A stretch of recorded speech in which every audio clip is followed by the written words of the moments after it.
On a freezing night in Montana, a lonely farmer opened his cabin door and found a giant black horse with two trembling foals standing in the storm.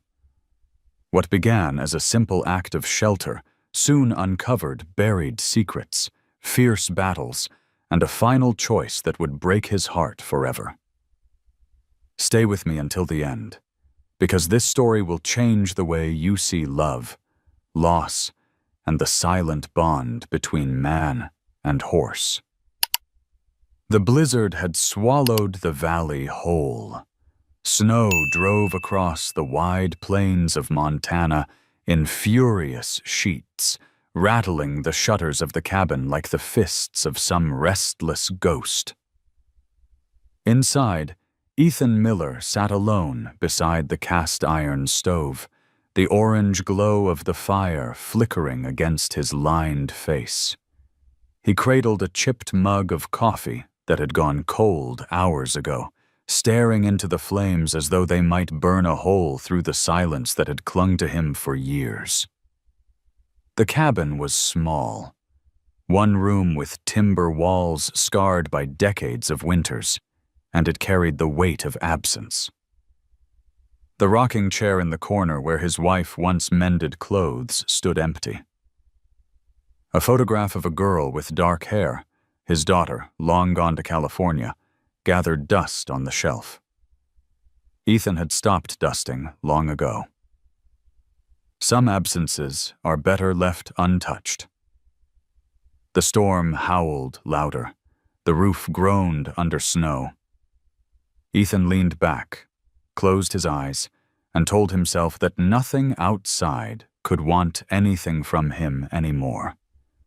He was a man with nothing to give, nothing left to lose. That was when the sound came. At first he thought it was the wind slamming a loose board, a dull thud, heavy and deliberate, against the wooden door. Then it came again, slow, insistent. A knock that was no knock at all, more like the weight of the world leaning against him. Ethan set the mug down. His hands, rough from years of labor and loss, hesitated above the latch.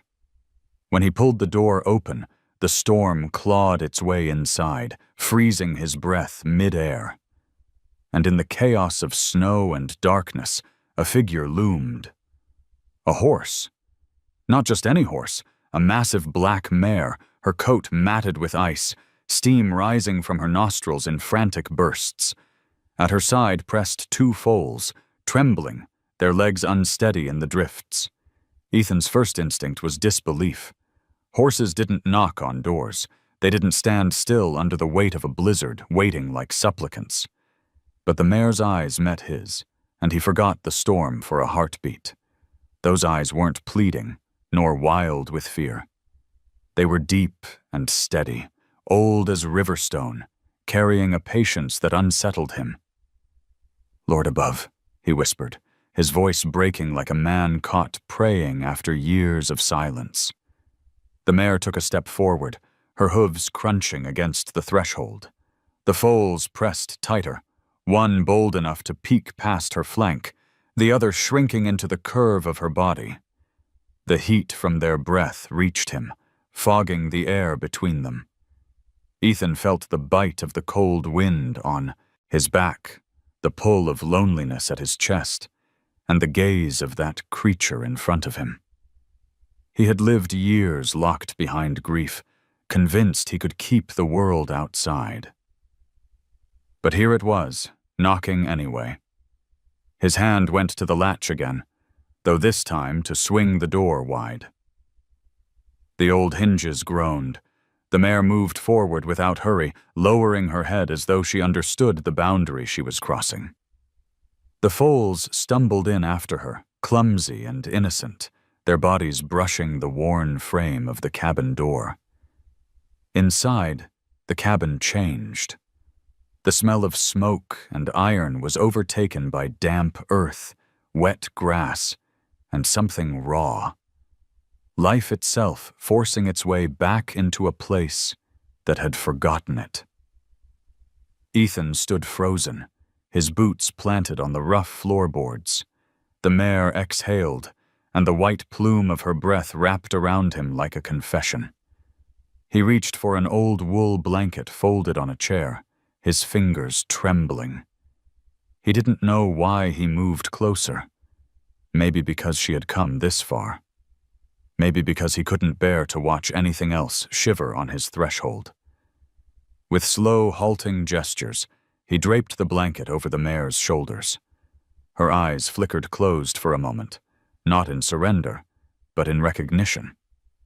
One of the foals nosed toward the bucket of water by the stove. The other stayed back, watching him as though measuring his worth.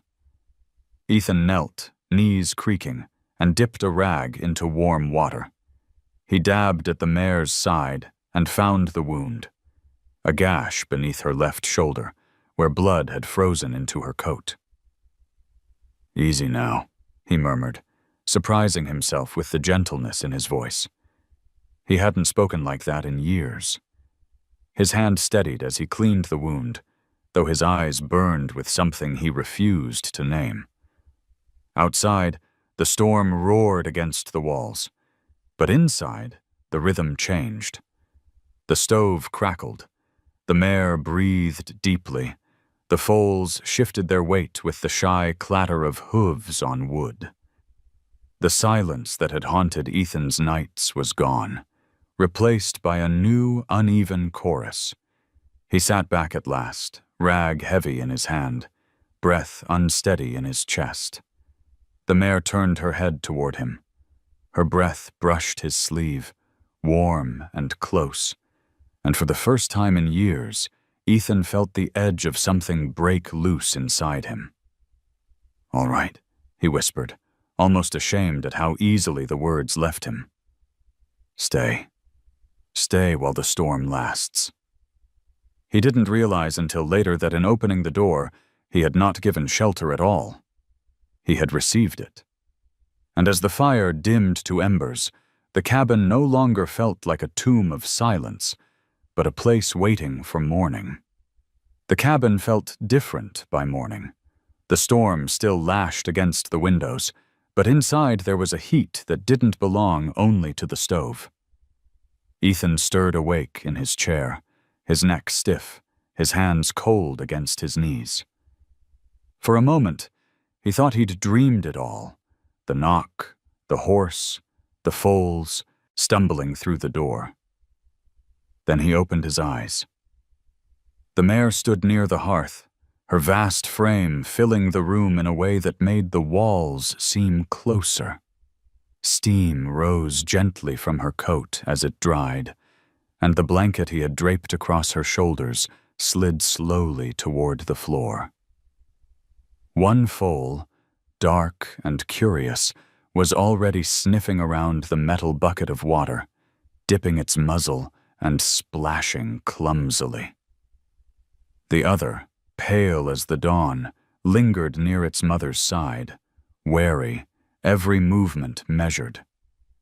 Ethan rubbed his face and muttered to himself, so it wasn't just whiskey and ghosts. He hadn't felt a presence in his cabin in years, not like this. The air carried the scent of wet hide and damp straw, mixing with smoke and old pine wood. It was foreign, yet not unwelcome. He reached for a rag and crouched beside the mare again. The wound at her shoulder looked cleaner than last night, but it was still raw. His hands, though clumsy with age, steadied as he dabbed warm water and pressed gently. The mare closed her eyes. It was not surrender. It was trust.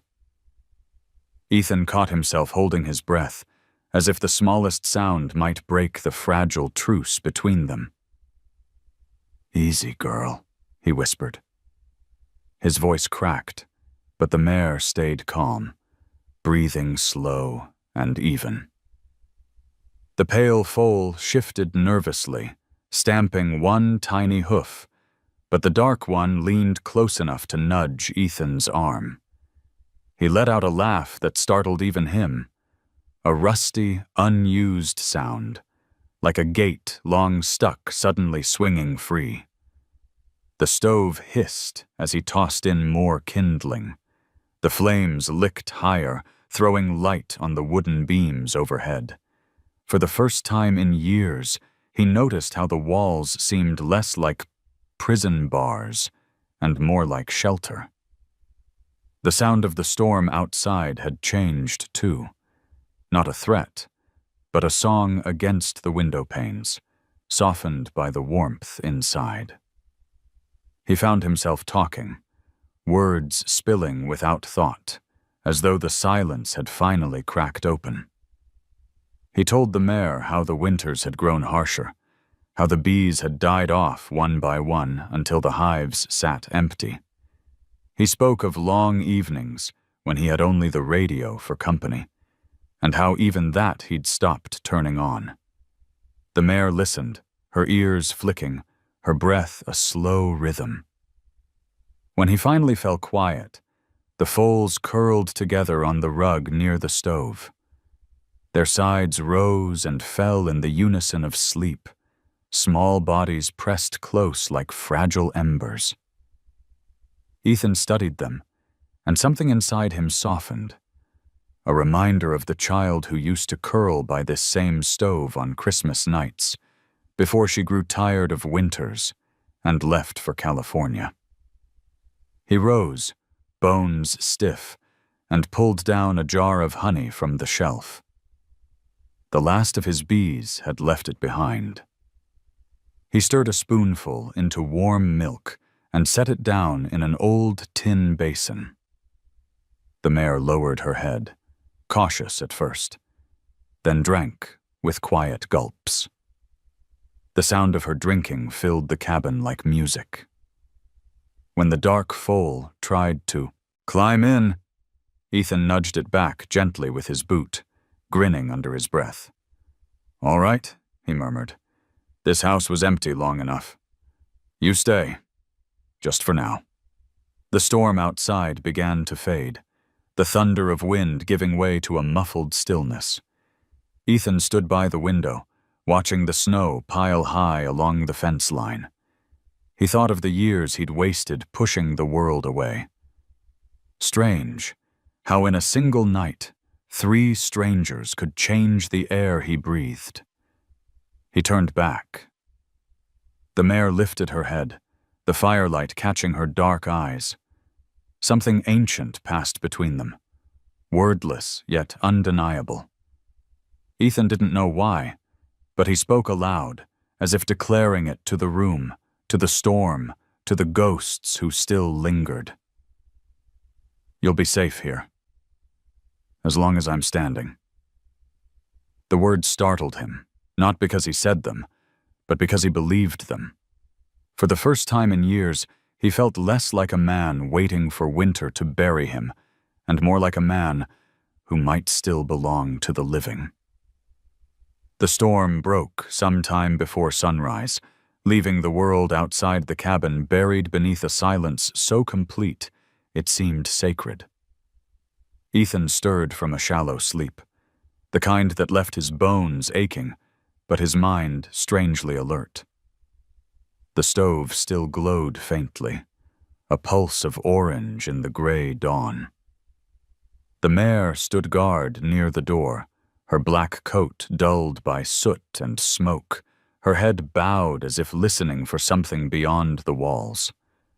The foals, pressed together on the rug, dreamed with twitching ears and tiny kicks, their breath rising like wisps of fog into the cool air. Ethan pulled on his boots, heavy with thawing snow, and stepped outside. The cold bit him sharply, but the world had softened. Snow draped the fences, roof lines, and pines, every edge rounded, as though the land had been remade overnight. The silence held until his boot cracked through the crust. Then a crow called once from the tree line. He paused, looking back at the cabin, at the smoke curling faintly upward, at the shadow of the mare visible through the window. It had been years since he had stepped outside with anyone waiting for him to return. He trudged toward the old oak tree that had stood on the edge of the property longer than his memory stretched. The storm had ripped away layers of snow and soil, bearing something dark at its roots. At first he thought it a half-rotted fence post, but as he cleared the crust with his gloved hands, a corner of wood revealed itself, a box, weathered and swollen with years underground. Curiosity pried him on. With effort, he pulled the chest free. The hinges screeched in protest when he forced it open. Inside, wrapped in oilcloth that crumbled at his touch, lay bundles of seeds, dry but intact, and a leather-bound book.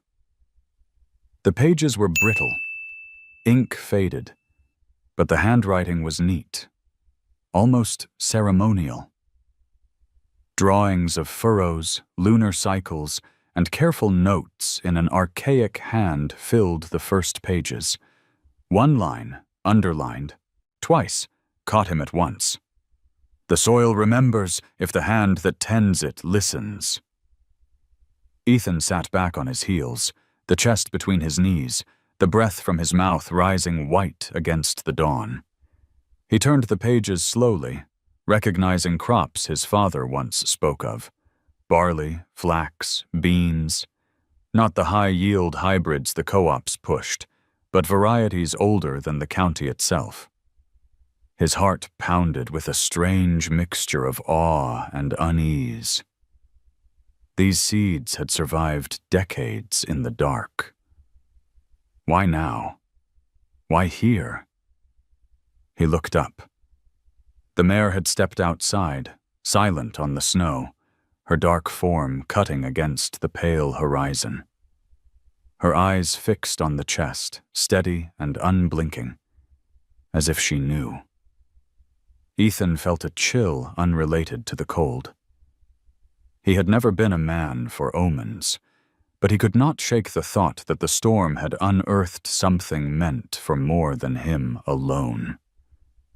Carrying the chest back to the cabin, he felt the weight of it not just in his arms, but in his chest. Inside, the foals stumbled toward him, curious noses twitching at the smell of old earth. The mare followed, her bulk filling the doorway until he shifted aside. He set the chest on the table, spread the book open beside the stove, and traced the words with calloused fingers. As the fire flared higher, light washed across the sketches. Furrows aligned with moonlight, companion planting, diagrams of roots interlaced for strength. It was knowledge, yes, but it was also something else. A philosophy. Farming not as extraction, but as covenant. Ethan, who had lived his life bruised by droughts, debts, and losses, felt the strange urge to believe in it. He closed the book gently and leaned back. The foals had curled at the mare's feet again, but this time the pale one lifted its head, meeting his gaze with timid courage. Ethan's throat tightened. The world had shifted in a single night. First the knock at the door, then the chest at the tree's roots. 2 invitations, both asking him to open, both impossible to ignore. "Looks like the land's got secrets," he said quietly, almost to himself.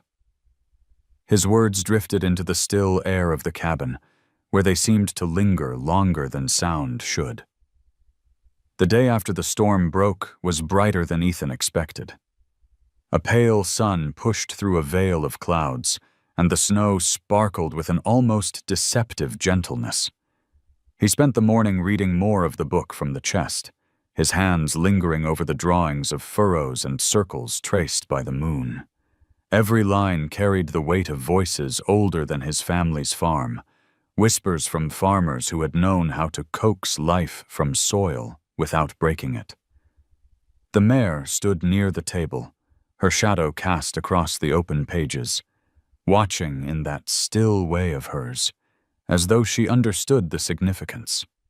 Ethan looked up from time to time and caught her eyes fixed not on him, but on the book, and it made him uneasy. He was no stranger to animals. They had filled his life since childhood. But this was different. This felt like presence, as if the horse was guardian of something he had only stumbled upon. By noon, the foals had discovered the joy of chasing one another around the small yard, their hooves flinging powder into the air like handfuls of flour. Ethan stepped outside to breathe in the clean, sharp air, his shoulders relaxing in a way they hadn't in years. For a few fleeting minutes, the world seemed simple again. Fire in the stove, animals alive in the snow, the promise of seeds waiting to be planted. That peace was shattered by the sound of tires crunching against the frozen road. A faded blue pickup truck crawled along the path, its engine coughing. Ethan stiffened. Visitors were rare out here. Too rare. The truck stopped just short of the fence. A woman climbed down, bundled in a wool coat with a notebook tucked under her arm. She moved with the confidence of someone who wasn't afraid of the cold, her boots cutting sharp lines in the snow. Ethan recognized the type instantly. Reporter. He hadn't dealt with one in years, not since his service days when journalists had shown up to chase stories he didn't want to remember. She introduced herself with a brisk smile. Claire Turner. I'm writing about small towns surviving in tough winters. Someone mentioned a place out here, half forgotten. I figured I'd see for myself. Ethan's first instinct was to send her back where she came from. He didn't owe anyone explanations. But then one of the foals darted out of the barn and stopped at her boots, sniffing her gloved fingers before nudging her hand. Claire laughed. Clear, unguarded, and crouched down to let the foal press against her knee. Something in Ethan unclenched at the sound. He gestured stiffly toward the cabin. You'd better come inside, before the cold eats your bones. Inside, Claire warmed her hands near the stove.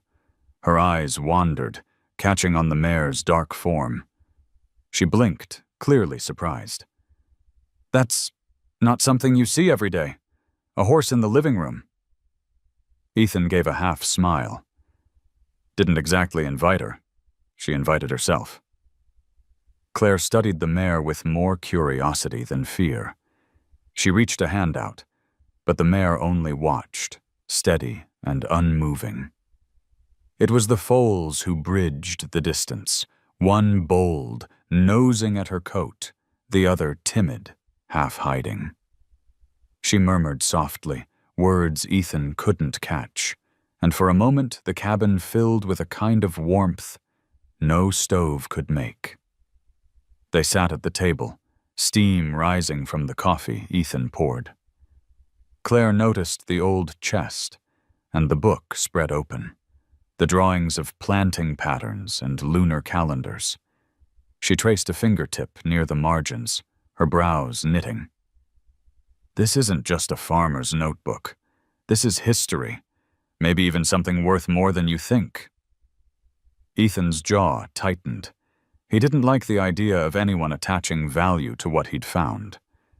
Not yet. The mare shifted, her weight stamping once, and the sound echoed like punctuation in the small room. Claire set her notebook aside. Look, I'm not here to sell your story, but sometimes secrets like these deserve to be told. Otherwise, they die in the dirt. He didn't answer right away. The foals had curled by the stove again, one snoring softly. Ethan let the silence stretch, his gaze on the fire.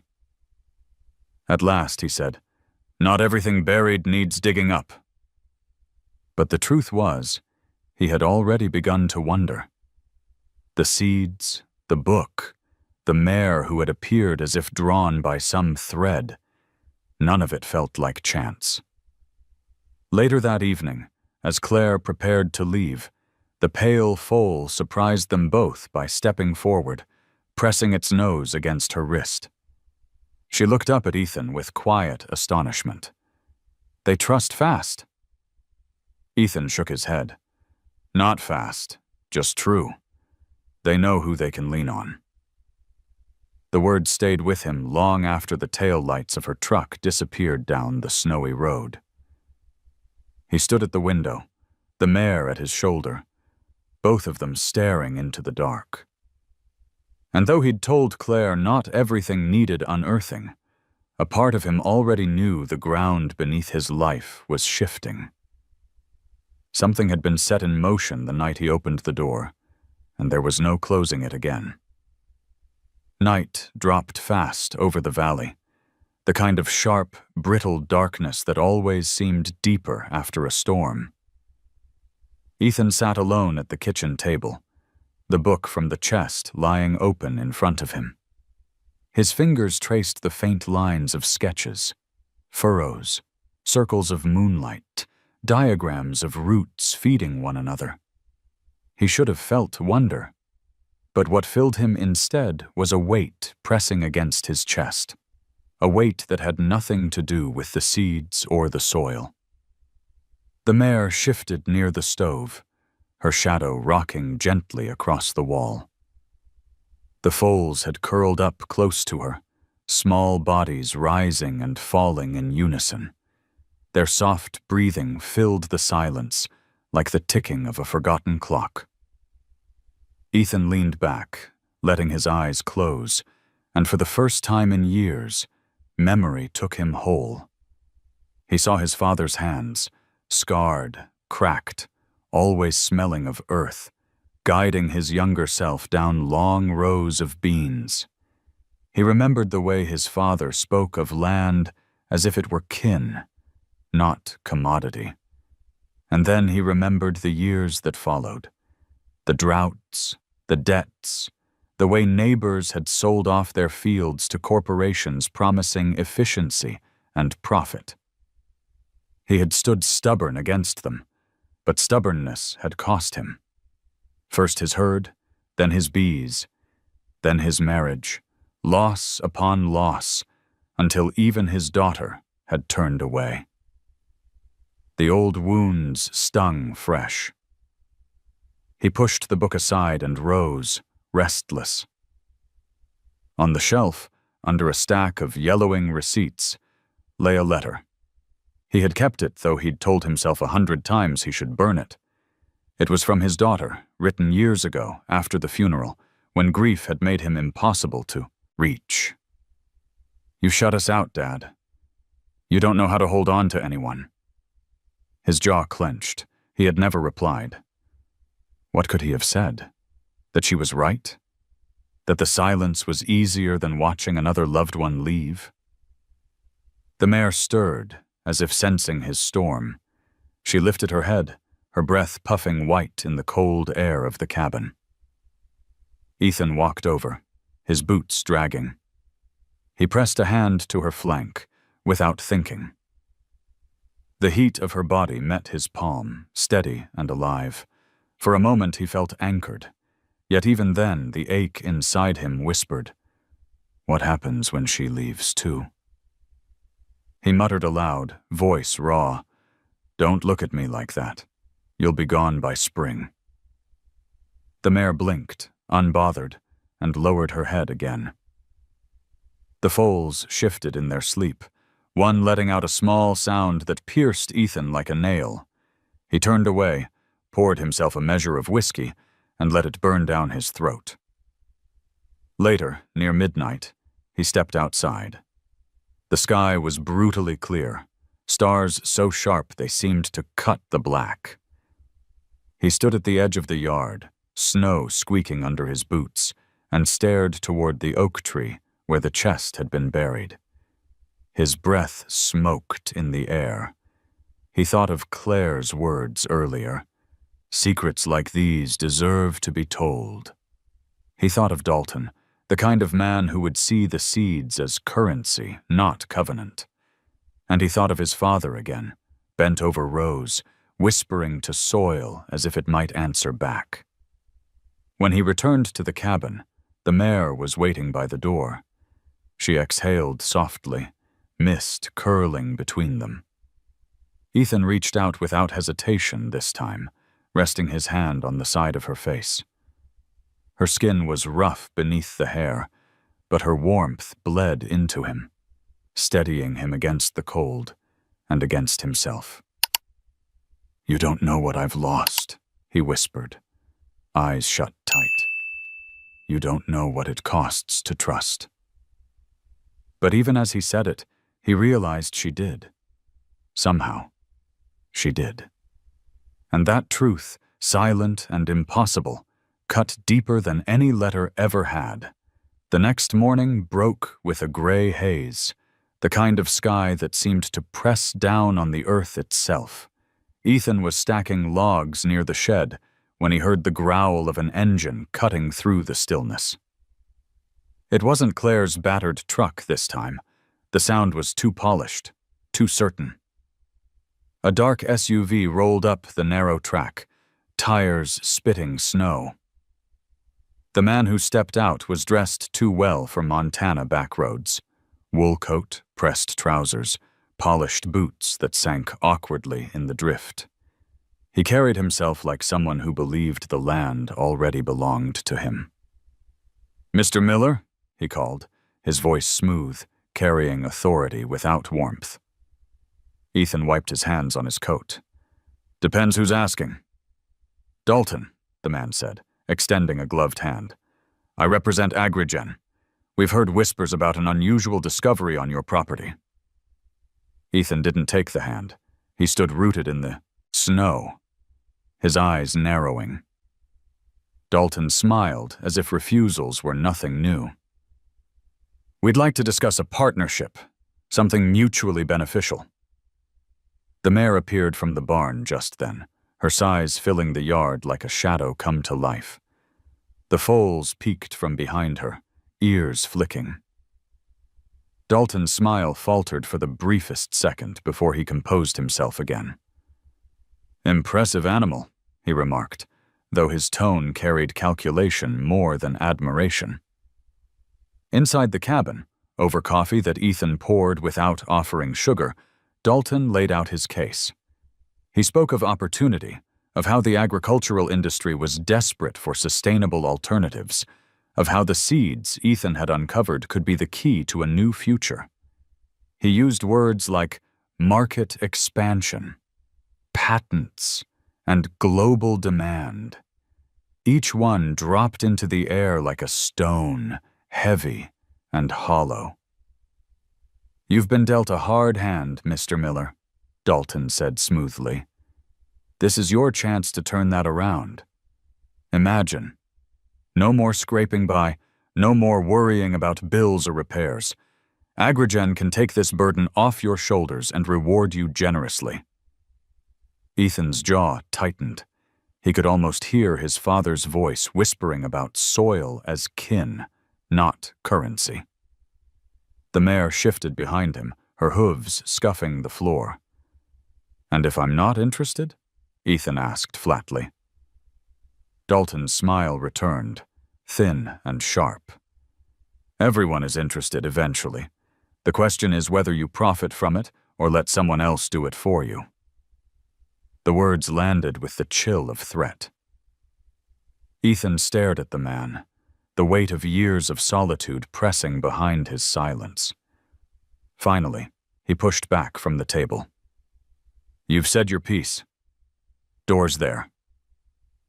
Dalton stood, brushing invisible dust from his coat. "Think it over," he said, slipping a card onto the table. "We'll be in touch." His eyes flicked toward the mare before he stepped outside, as if measuring her as another obstacle to overcome. The SUV's tires crunched away, leaving only exhaust and silence in its wake. Ethan remained standing, his hand clenched against the back of the chair.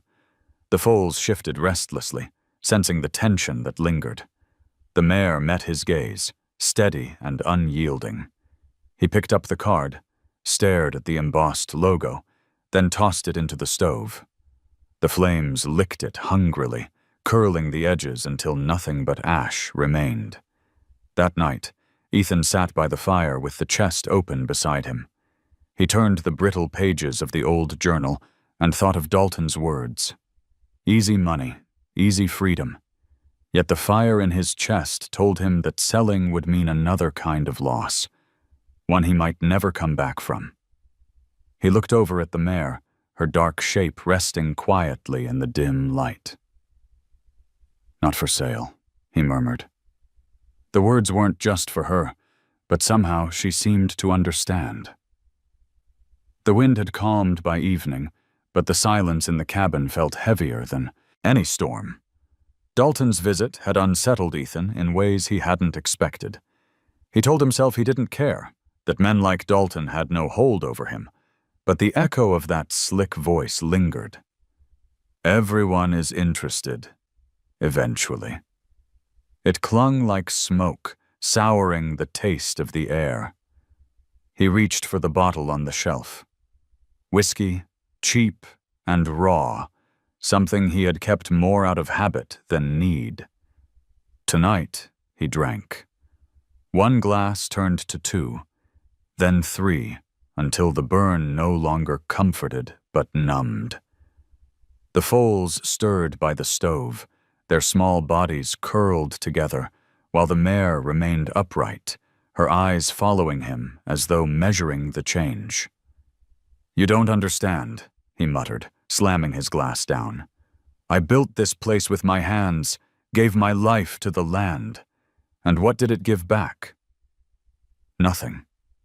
Nothing but graves and silence." His voice cracked, filling the small room like a confession shouted into a church with no priest. He rose unsteadily, pacing. The mare's ears flicked, her muscles taut, sensing the storm inside him. "Don't look at me like that," Ethan barked, pointing a finger at her. "You'll be gone when the snow melts. Everything leaves." The words came sharper than he intended, but once spoken, they couldn't be pulled back. The pale foal startled, scrambling clumsily on the rug. It tried to rise, legs slipping, and tumbled hard against the wooden floor. The sound jolted Ethan sober in an instant. He dropped to his knees, gathering the trembling foal in his arms. Its heartbeat thundered against his chest, fragile and wild. His hands shook, not from drink, but from the sudden flood of shame. "I didn't mean it," he whispered, forehead pressed against the foal's neck. "I didn't mean any of it." Tears, hot and unbidden, slipped down his cheeks, cutting through years of hardness. He rocked back, holding the young creature close until its breathing steadied, and its body went still in a tentative calm. The mare approached quietly, her massive head lowering until her breath brushed his shoulder. She didn't shove him, didn't judge. She simply stood, presence alone enough to anchor him. Ethan closed his eyes, his voice breaking. "I'm scared. Scared of caring. Scared of losing again. First my wife, then my girl. I don't know if I can survive another goodbye." For the first time in years, the words left him without bitterness. They were raw, stripped bare, and the silence that followed was not emptiness, but release.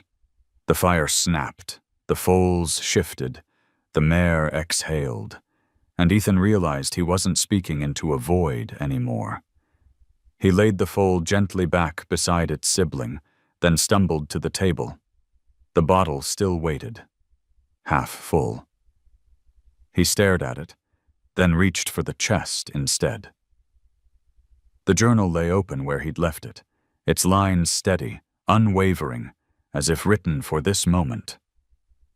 "The soil remembers, if the hand that tends it listens." Ethan touched the page, with trembling fingers.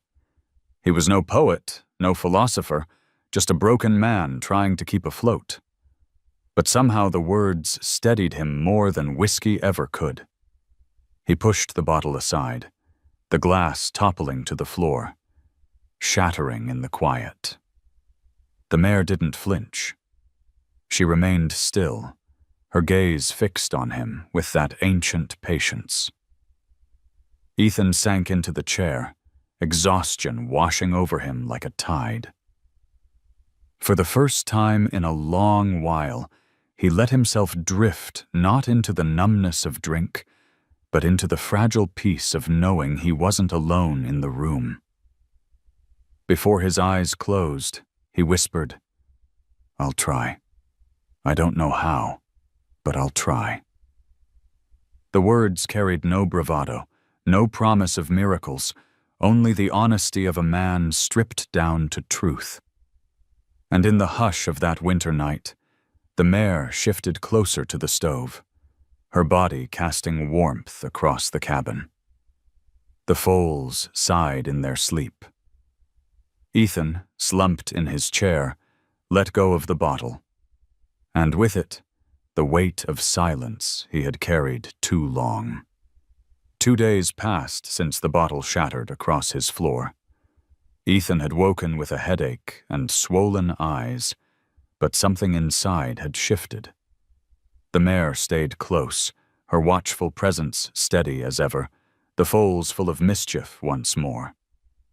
He moved slower, but with a strange clarity, each step less burdened by the weight of old ghosts. The morning sky was a thin veil of blue when he heard it, the sharp crack of thunder without rain. He stepped outside, boots sinking in thawing snow, and smelled it before he saw it. Smoke.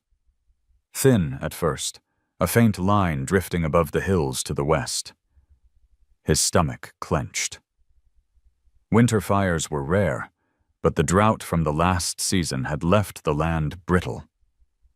It didn't take much. One lightning strike, one careless spark. By afternoon, the smoke thickened into a column. The wind carried embers down the valley, orange specks that glowed like eyes in the dusk. Ethan rushed to the barn, throwing open the doors. The mare lifted her head, ears pinned, nostrils flaring at the acrid scent. The foals skittered nervously, circling close to her legs.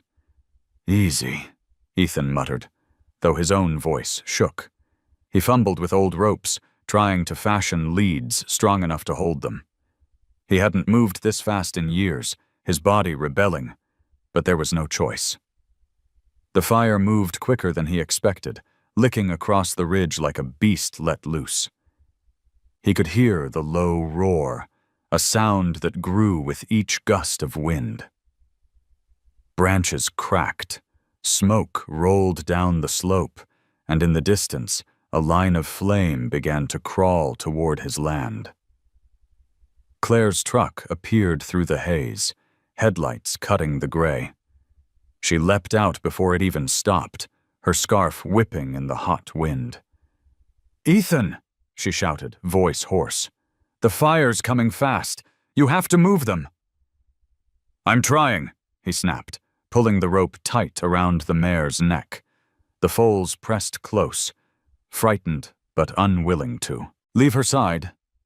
Claire grabbed one rope, her hand steady despite the heat already stinging the air. Together they dragged the small group toward the open field beyond the cabin, where the snow still held damp ground. The flames roared closer, ash fell like black snowflakes, coating their coats, their hair, their skin. The foals stumbled, coughing. Ethan's chest burned as smoke filled his lungs. He pulled harder, the muscles in his arms screaming. Suddenly, sparks rained down, igniting dry brush ahead of them. The foals panicked, rearing and twisting against the ropes. Ethan nearly lost his grip. Then the mare surged forward, not away from the fire, but against it.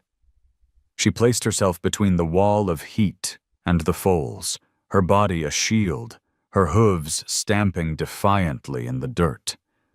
For a moment, the world narrowed to that image, the dark silhouette of the horse, embers swirling around her, eyes bright and unflinching.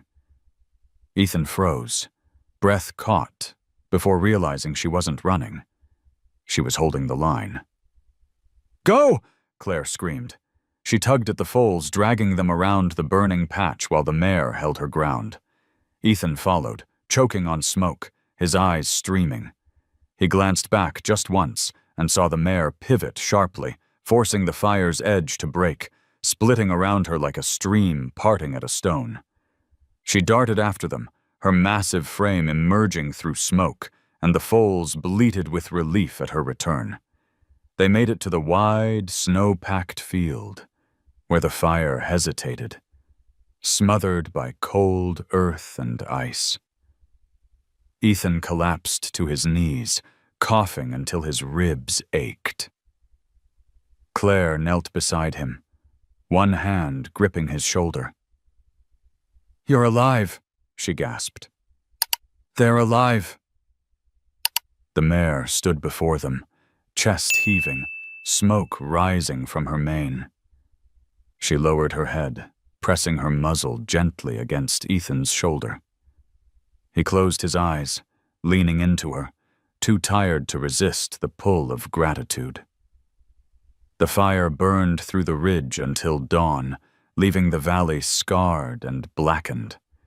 But the cabin stood, the barn stood, and so did the mare and her foals.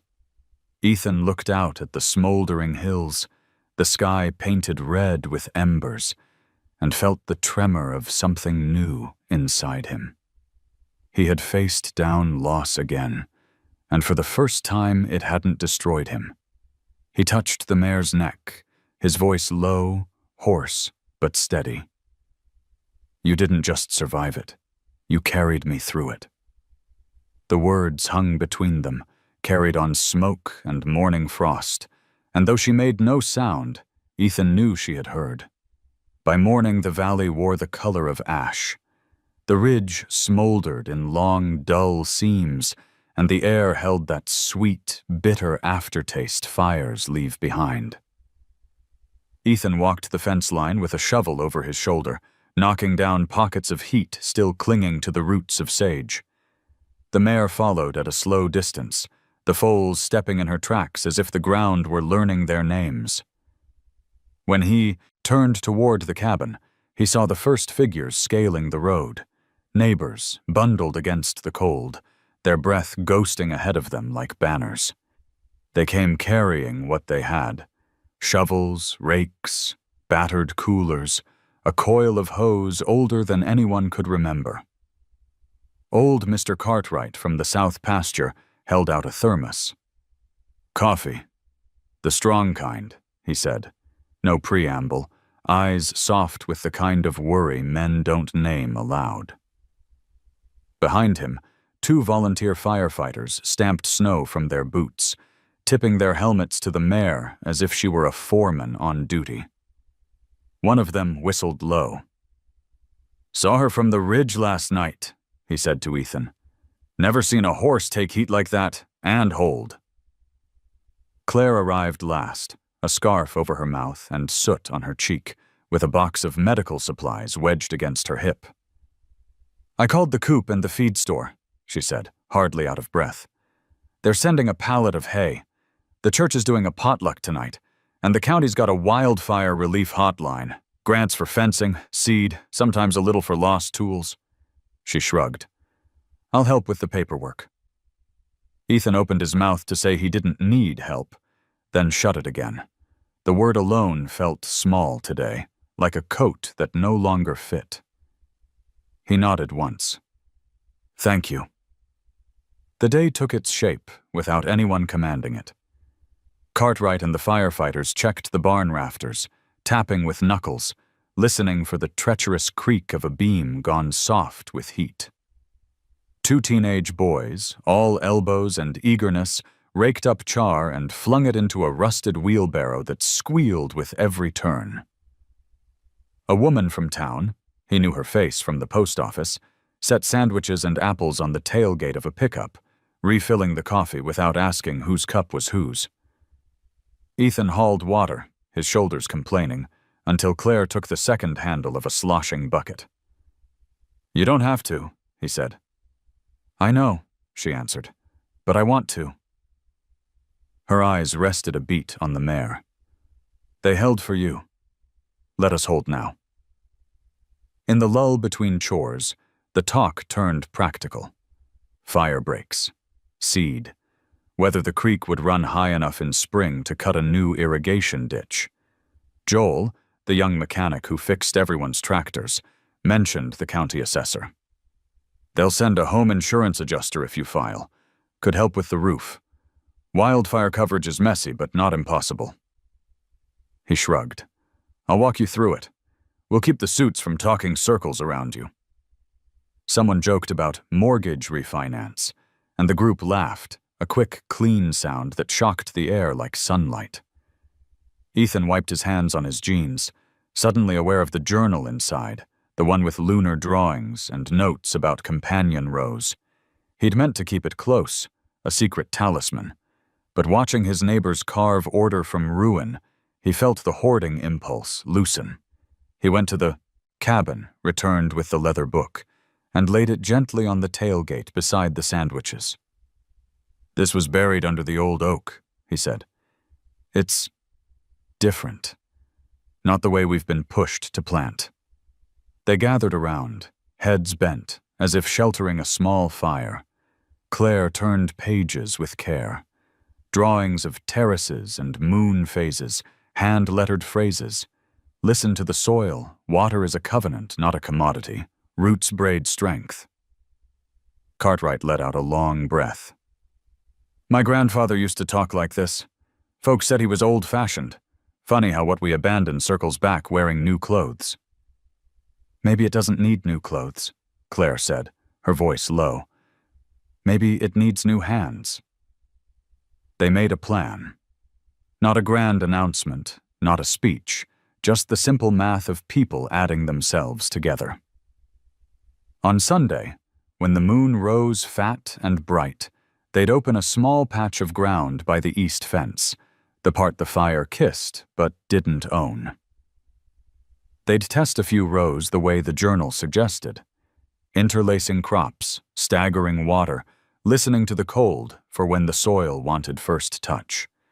No one said miracle. No one needed to. That afternoon, the church potluck unfolded like a balm.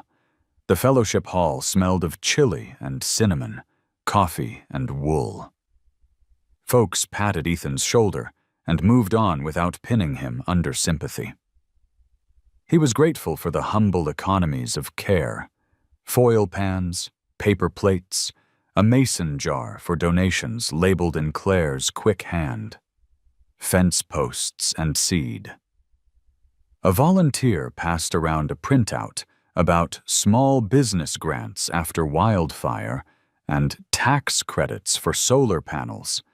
The town hoped to put on the community barn roof come summer. Practical hope, with a price tag and a form. The mare waited outside in the falling dusk, breath fogging the halo of the church's porch light. Children crept closer, palms out. The dark foal accepted their courage. The pale one lingered behind its mother, taking cautious half-steps until a girl with a pink hat stood very still, hand lowered.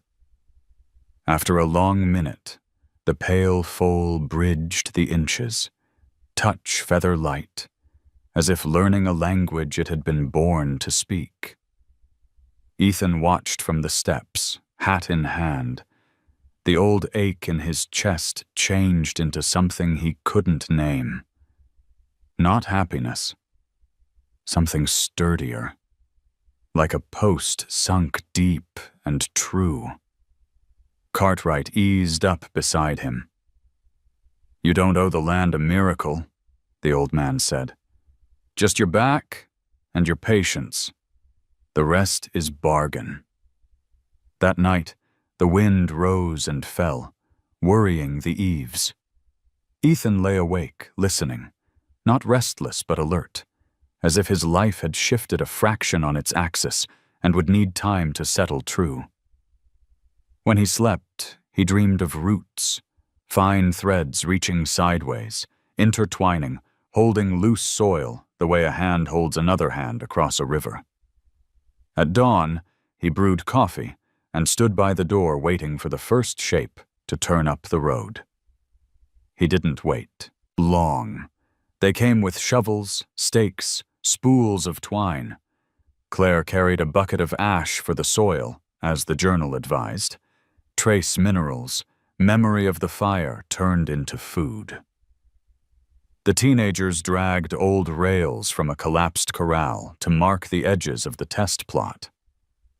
Someone set a speaker on the fence post and tuned it to a local station talking about weather alerts and community resources, the anchor sliding into a commercial for an auto insurance quote, as if worry and ordinary life could share the same breath. The absurdity made Ethan swallow a laugh that felt clean in his throat. They worked in quiet conversation. The soil was cold, but not hostile. When the first furrow lay open, a dark seam between the snow-sugared stubble, Ethan held out the canvas pouch of seed. The kernels looked unimportant, old, unlikely. He waited, but no prayer came. Instead, he thought of the mare parting the fire by sheer will, of the foals trusting where he was weakest, of neighbors showing up because showing up is its own kind of vow. He tilted the pouch. The first handful fell like a sentence he'd needed to say for years. "Your hands," Claire said gently. "Let them be the first." He knelt, pressed the seeds into the line the way the journal described.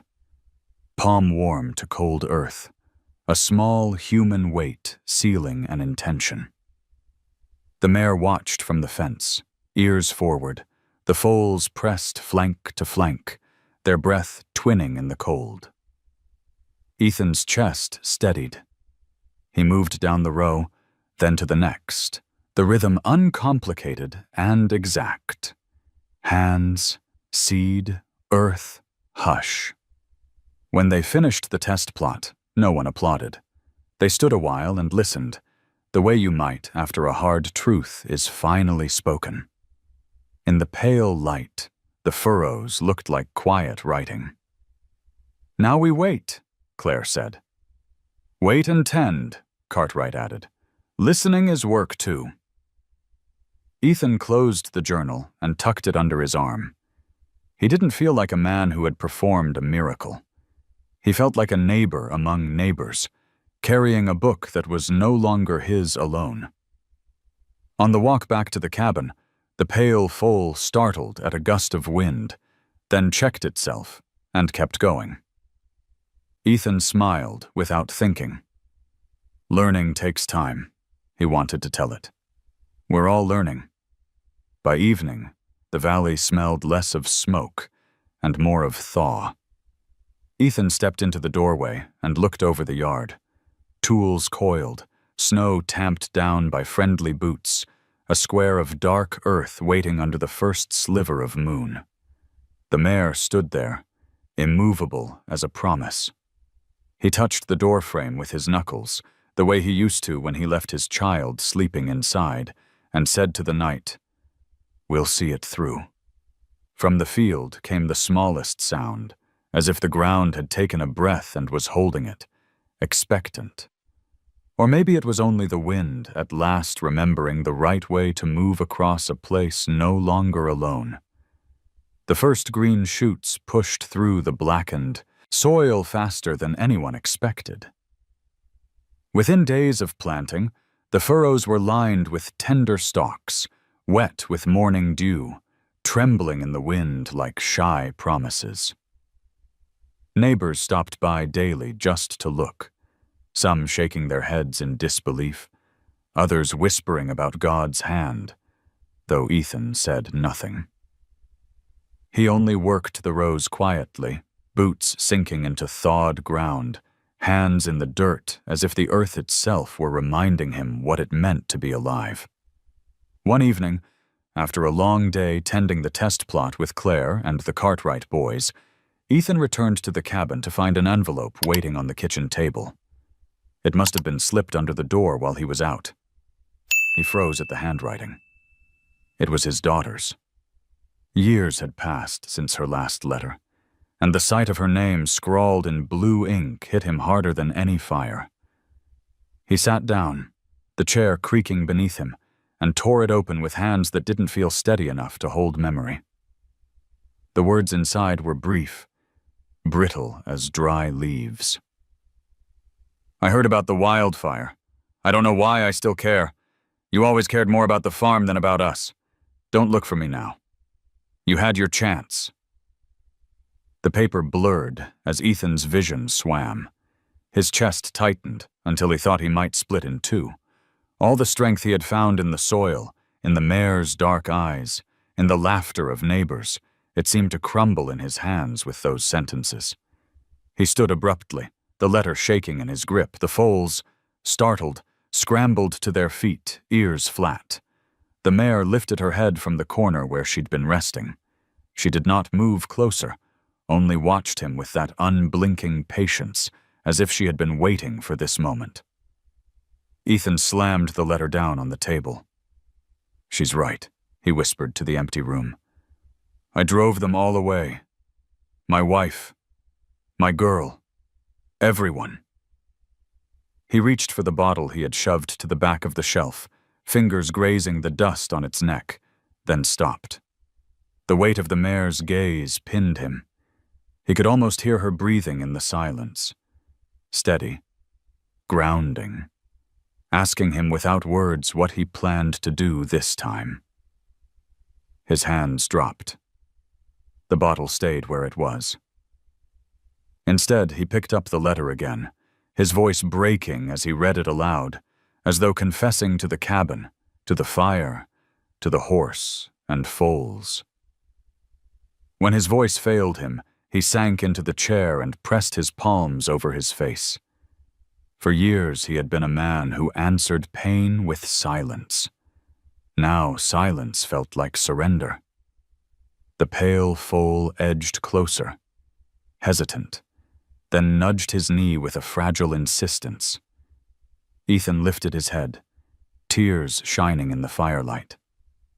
He reached out, and the foal didn't retreat. Its warm breath hit his skin, delicate but undeniable. Something inside him broke, not the way glass shatters, but the way ice gives way to water, slow and sure. He whispered, I don't know if she'll ever forgive me, but maybe I can learn to forgive myself. The mare lowered her head, brushing his shoulder with her muzzle, sealing the vow in silence. That night, Ethan placed the letter back in its envelope and slid it into the chest beside the journal. One was a record of old wisdom, the other a reminder of wounds unhealed. Together they felt like two halves of the same story, the land and the blood, both demanding care, both refusing to be ignored. When he finally lay down, the cabin did not feel like a place of failure. It felt like a place where grief and hope could stand side by side without destroying each other. And for the first time since the night of the storm, Ethan dreamed not of loss, but of spring. The snow began to recede in thin gray strips, bearing the earth like a wound slowly healing. The test plot by the east fence stirred daily with new life. Barley shoots thickened, beans unfolded, and small blossoms opened early, as if impatient with the season.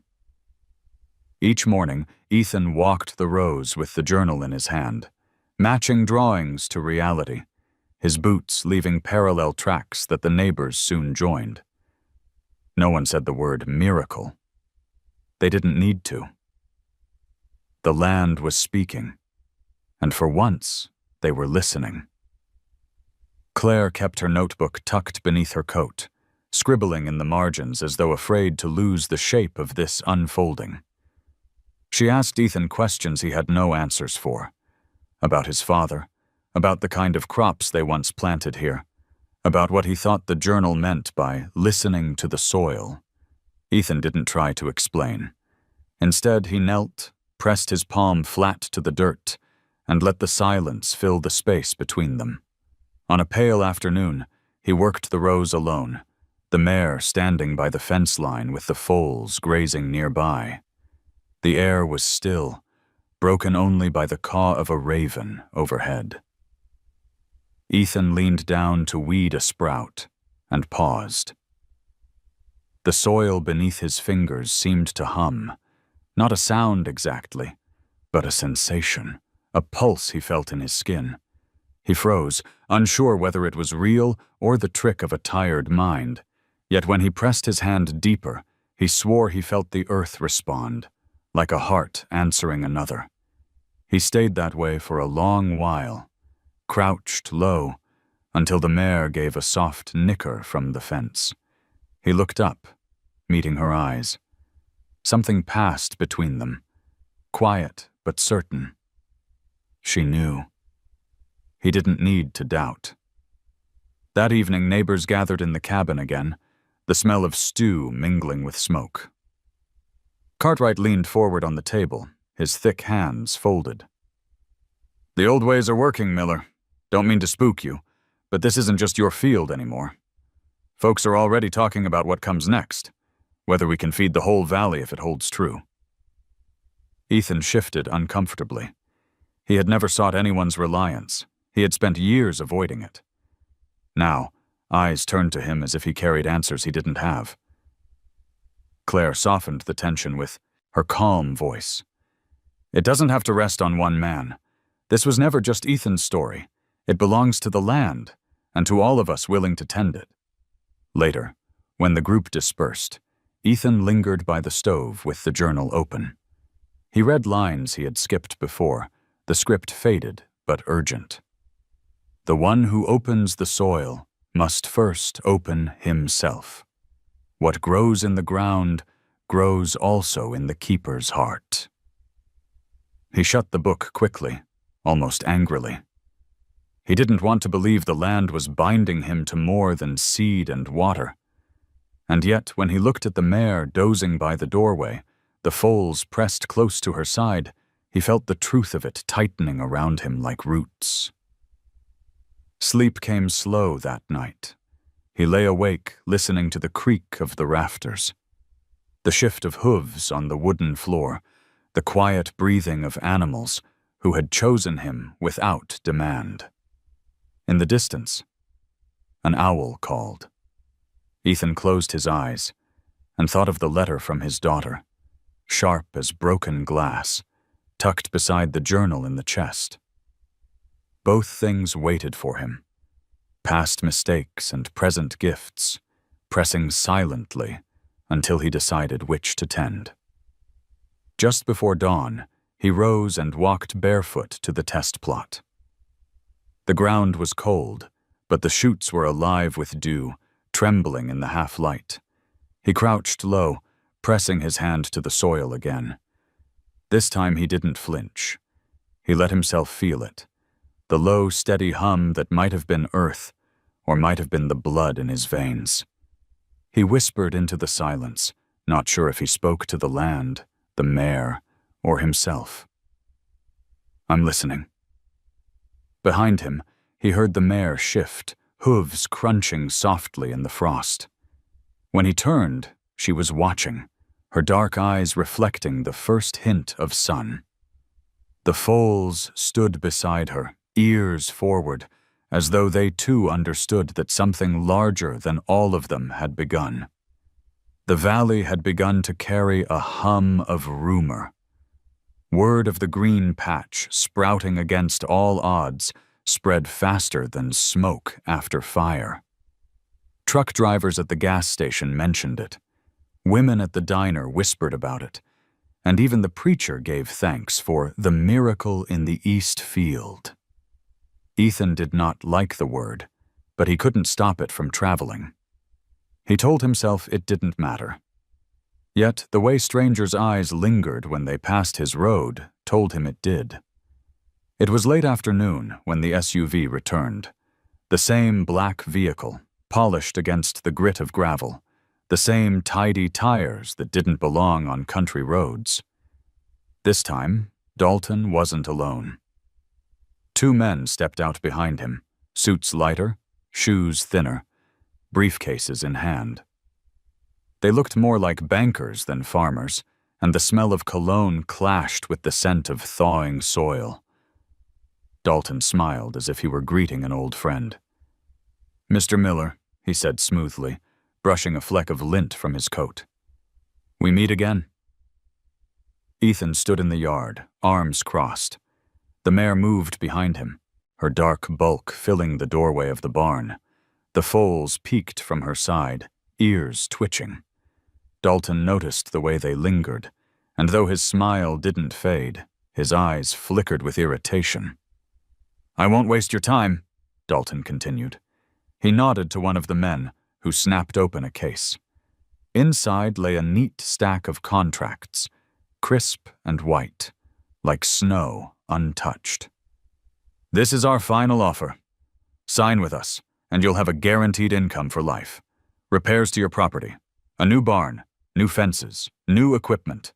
We'll cover your health care, your retirement, all of it. No more worry." The second man leaned forward, tapping a page with his pen. "All you have to do is provide access to the seeds and allow Agrigen to manage the process. You'll retain a generous percentage of the profits." The words poured like syrup, but Ethan's gut twisted. He thought of the journal's lines. Water is a covenant, not a commodity. He thought of the first shoots trembling with dew, of the mare holding the fire at bay, of his neighbors bent over the soil with shovels and hope. He shook his head slowly. "I told you. Not for sale." Dalton's smile hardened, edges cutting. "Mr. Miller, let's be practical. You're a man with no family here, no legacy. You can't shoulder this burden alone. If you try, you'll fail. And what happens then? The land goes barren again, and all this talk of miracles dies as gossip. Do you want that?" The mare stamped her hoof, the sound sharp in the silence. The foals pressed closer to her, their breath fogging in the cool air. Ethan felt their presence behind him like a wall. "I've failed before," Ethan said, voice rough but steady. "But this isn't mine to sell. It belongs to the land, to the people willing to tend it. You can't buy that." Dalton leaned back, laughter clipped and thin. "You think a handful of neighbors with shovels can stand against a corporation? You think the land will stay loyal to sentiment?" His eyes glittered. "Sooner or later, everyone takes the deal. Don't be the fool who dies poor when he could have died rich." Ethan's jaw clenched, but he didn't move. Behind him, the mare shifted closer, her head lowering until her muzzle brushed his shoulder. The gesture was simple, silent, but it filled him with more resolve than any sermon could. He met Dalton's gaze. "Take your papers. I don't want your money. I don't want your barns or your fences. What we're building here. You can't package it.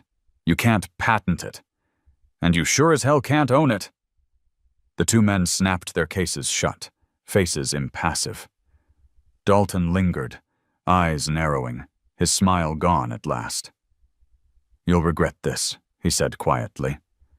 "The world doesn't run on poetry and promises. It runs on contracts." Ethan didn't reply.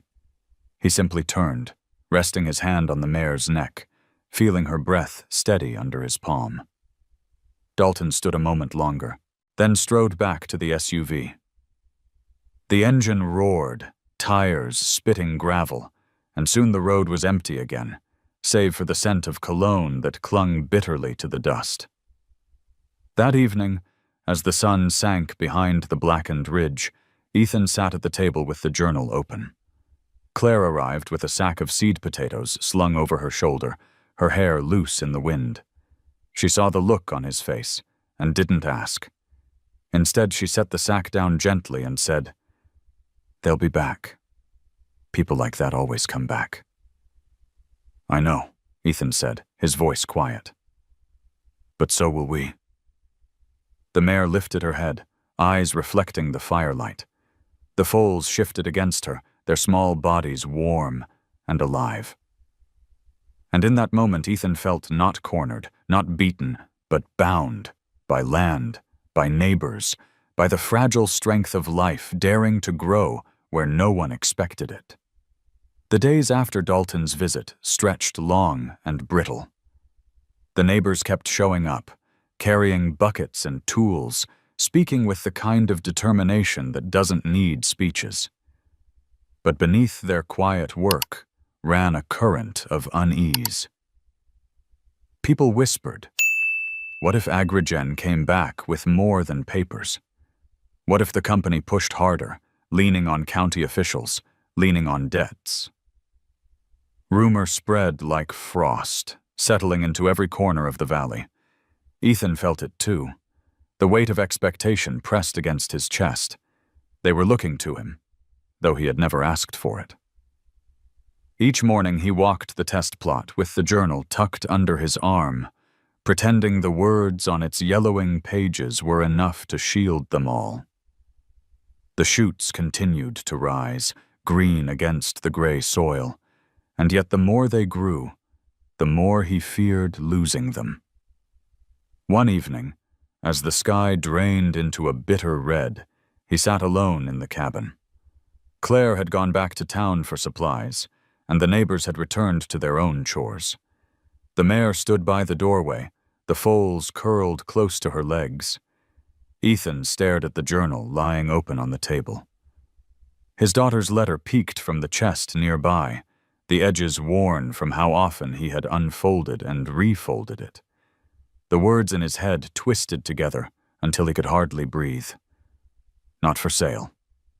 You had your chance. Everyone takes the deal. You don't know how to hold on to anyone. He pressed his palms to his eyes, the silence roaring inside. The mare shifted, her hooves clicking against the wooden floor. Ethan looked up sharply. "You don't understand," he snapped, his voice louder than he meant.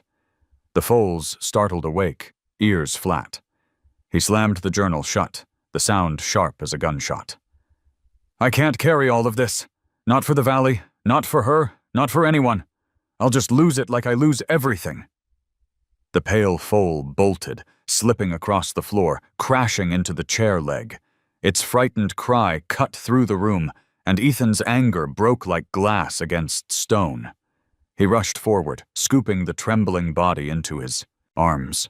The foal's heart thudded against his chest, frantic and alive. "I'm sorry," he whispered, voice ragged. "I'm so damn sorry." His arms shook as he held the small frame, his forehead pressing to its soft neck. The mare approached silently, lowering her head until her breath warmed the back of his neck. She didn't push, didn't chide. Only stood as if to remind him he wasn't as alone as he believed. When Claire returned, she found him there on the floor, foal in his lap, the journal pushed aside. She didn't ask what had happened. She simply crouched beside him, resting a hand on his shoulder. "You don't have to be everything," she said softly. "Just yourself. That's enough." The words lodged deep, a truth he hadn't dared name. He looked from Claire to the mare, then to the fragile creature trembling in his arms. For years he had built walls against love, against trust, against belonging, convinced they were weights too heavy to bear. But maybe it was the walls that were heavy all along. He set the foal down gently, stroking its flank until it calmed. The mare's eyes followed him, ancient and certain. He drew a long breath, and let it out slow, as though releasing years of grief in one exhale. That night, he sat at the table and opened the journal again. The page waiting for him read, "The seed does not ask if the soil is ready. It simply grows where it is given ground." He read it 3 times, the meaning shifting each time, until at last he closed the book and looked toward the doorway. The mare was still there, her silhouette framed against the night. The foals dozed once more at her feet. Ethan whispered into the quiet, more vow than confession. "I'll stay. Even if I break, I'll stay." The cabin seemed to breathe with him then, its silence softer, its walls less heavy. For the first time, he let himself believe that breaking didn't mean ending. Sometimes it meant beginning. Spring pressed harder on the valley, the snow retreating to shadows, the soil softening with promise. The test plots now shimmered with young life, rows of barley, beans, and flax rising greener each dawn. Ethan walked among them each morning, journal in hand, as if reading scripture aloud to a congregation made of roots and shoots. The mare often followed at the fence, the foals bounding clumsily through grass, their legs still too long for their bodies. The world was shifting toward warmth, yet inside Ethan, another decision pressed colder than any winter. A phone call had come the evening before, catching him unprepared. The voice of his daughter, sharp, familiar, cracked with years of distance. "Dad, I heard more about you from strangers than from you. Maybe it's time to talk." The line had gone quiet, then an invitation had followed, awkward but clear. California, her home, a place where he could rest, far from the burden of soil and fire. She wanted him safe, wanted him close. And for a heartbeat, he almost said yes. That night he couldn't sleep. He sat by the stove, staring at the flicker of flame, the letter she'd written years ago still folded in the chest, the new phone call echoing in his mind. Safety, comfort, escape. It all sounded tempting. But when he glanced toward the barn, where the mare and foals had bedded down in straw, he felt the pull of another truth. Their presence had remade the silence that once threatened to bury him. Could he really leave it behind? The next morning, Claire arrived with a sack of seed and her steady energy. She noticed the look on his face before he said a word. "You heard from her, didn't you?" she asked gently. Ethan nodded. He didn't trust his voice, so he let silence speak first. Finally, he managed. "She wants me to come out there, to live near her, to stop all this." He gestured at the fields, the barn, the green pushing through black soil. Claire studied him, her eyes not unkind. "And what do you want?" He didn't answer right away. Instead, he led her to the rows, crouched low, and pressed his hand against the earth. The hum he'd felt before rose again. Not sound, not sight, but a pulse steady as breath. He looked back at her, his eyes tired but resolute. "I want to finish what started here. Not for me. Not just for her. For all of it." That evening he stood in the barn doorway, the sky painted copper with sunset. The mare stepped closer, her dark head lowering until her muzzle pressed lightly against his shoulder. The foals leaned against her sides, their small bodies warm and insistent. Ethan lifted a hand, laying it flat against her neck. "I've run enough in my life," he murmured. "This time, I stay." The words weren't grand. They weren't meant for anyone else. But in the quiet, the promise rooted deep. He thought of his daughter's voice, of the ache in her tone, of the invitation left open. He would still call, still try to bridge what years had torn apart, but he understood now that leaving the land, leaving these animals, would be another kind of abandonment. Staying wasn't weakness. It was the only strength left to him. When Claire stopped by later, she found him writing in the journal's margins, notes of his own, observations of soil, weather, and water. His script was rough, uneven, but determined. "What are you doing?" she asked, smiling at the sight. "Adding my part," he said simply. "If the book's been waiting this long, it ought to know we were here too."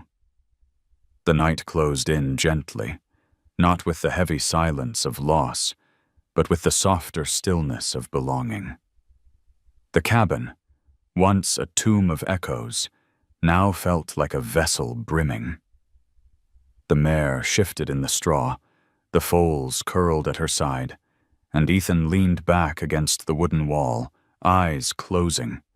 For the first time in decades, he had chosen not to leave, not to run, not to bury himself in silence. He had chosen to remain, to bear the weight, to grow alongside what the soil had whispered. And though no one else could hear it, he swore the land breathed easier for it. The valley woke that morning under a veil of mist. Dew clung to the young barley, beads of silver catching what little light filtered through. The air smelled of thawed earth and new beginnings. Ethan stepped out of the cabin with his coffee, the steam rising like prayer, and saw the neighbors already gathered near the east fence. They stood quietly, waiting, eyes fixed on the rows. Something was happening. The shoots, still tender just days before, had risen with impossible speed overnight. Leaves stretched wider, roots deepened, blossoms opened as though drawn by an unseen hand. Cartwright muttered, "I've farmed this valley 50 years, and I've never seen growth like this." No one argued. They only watched as the field seemed to breathe, the soil giving back more than it had in decades. The mare stood at the fence, her black coat glistening with dew, the foals pressed close to her sides. She lowered her head and exhaled. A long, steady breath that seemed to roll across the rows. Ethan swore he saw the barley tremble in response, a ripple moving down the line like a shiver of recognition. The neighbors gasped softly, as if witnessing a truth too old for words. Claire touched his arm. "They won't call this miracle forever. They'll want to explain it, science, soil, whatever fits their reports." She paused, her eyes steady on his. "But for us, it doesn't matter. What matters is that it's alive. And so are we." Ethan nodded, his throat too tight for speech. He looked at the foals, one bold and nosing into the grass, the other cautious, but finally stepping forward without hesitation. They had changed, just as he had. Trust didn't arrive all at once. It was built, tender and slow, until one day it stood firm enough to carry weight. As the sun burned through the mist, Dalton's SUV appeared again on the road, a dark shape against the brightness. The neighbors stiffened, hands tightening on shovels, hose, even coffee mugs as though ready to defend. But this time, Ethan didn't tense. He only straightened, his boots planted firm in the soft soil. Dalton got out alone. No briefcases, no contracts, just a grim set to his mouth. "You've made your choice, then," Dalton said. His voice had lost its silk. "Don't come begging when it collapses." Ethan met his gaze, calm. "It won't collapse. Even if it does, we'll build again. You don't understand, Dalton. This isn't about profit, it's about belonging. Dalton sneered, turned sharply, and drove away. Dust rose in his wake, but the valley didn't flinch. The people stayed. The mare stayed. The foals pressed against their mother, eyes clear. The field shimmered under the new sun. That evening, after the neighbors left and silence returned, Ethan sat on the cabin steps. He held the journal open on his lap, his own uneven handwriting joining the faded script of the past. He wrote simply, "The land answered when I stayed. It gave me back a life I thought was lost." The mare approached quietly, lowering her head until her forehead brushed his. He closed his eyes, feeling her breath warm against his skin. The foals circled once, then settled in the grass, their small bodies outlined by the last gold light. Ethan whispered into the dusk, not to anyone in particular, but to the soil, the horse, the ghosts of his past. "I thought I was the one giving shelter that night. But the truth is, you rescued me. You taught me to stay." The wind moved gently through the field, carrying the scent of barley and earth. The cabin behind him no longer felt like a prison. It felt like home. And though his daughter's forgiveness remained uncertain, though the future held its shadows, Ethan understood at last. Life didn't wait for perfection. It grew where it was given ground. As darkness folded over the valley, the mare lifted her head and let out a low, steady nicker, deep and resonant. It was not a cry of fear, nor a call of command. It was a benediction, the last whisper of a truth too large for words. Ethan breathed it in, and for the first time in years, the silence of night felt like grace. And now, I want to hear from you. If a giant horse and her foals came to your door on a stormy night, would you let them in? Comment a simple 0 if this story touched your heart, or 1 if you want to see more stories like this. Don't forget to subscribe and ring the bell, because the next stories I'll share will take you even deeper into the incredible bond between people and horses.